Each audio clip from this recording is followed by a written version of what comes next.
It was supposed to be just another quiet Sunday. No alarms, no urgency, just warm air, calm water, and men who believed the war was far away. America didn't feel like a country on the edge of history that morning. It felt safe. Pearl Harbor was never meant to be a battlefield. It was a resting place for ships, a routine post, a symbol of security in the Pacific. Most people believed Japan wouldn't dare strike the United States directly. Negotiations were still happening. Talks hadn't failed yet. But while America slept, the decision had already been made. Far across the ocean, Japanese aircraft carriers moved in total silence. No radio signals, no mistakes. Hundreds of planes waited on their decks, fueled, armed, ready. At 7:48 in the morning, the sky over Pearl Harbor broke open.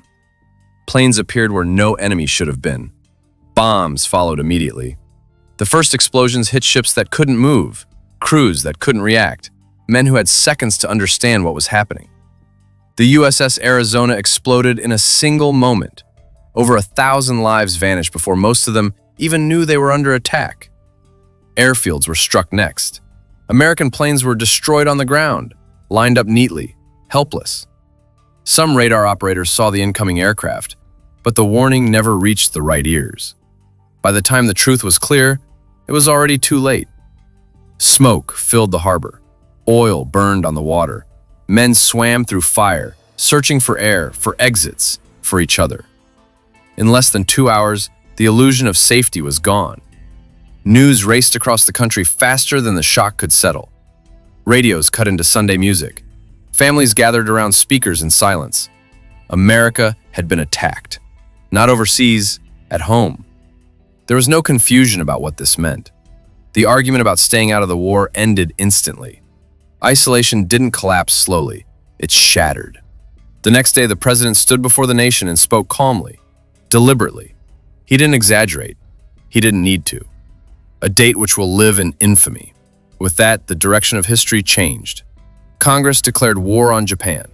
Days later, Germany declared war on the United States. What had been a distant conflict became a global one. Japan had hoped to cripple American power long enough to secure its empire. Instead, it had done the opposite. Pearl Harbor didn't weaken America, it unified it. Factories transformed overnight. Production numbers climbed beyond imagination. Millions enlisted, not out of fear, but determination. The country that woke up on December 7th was not the same one that went to sleep that night. That morning wasn't just an attack, it was a trigger. America didn't choose to enter World War II. World War II forced its way in. And once it did, the world would never return to what it was before.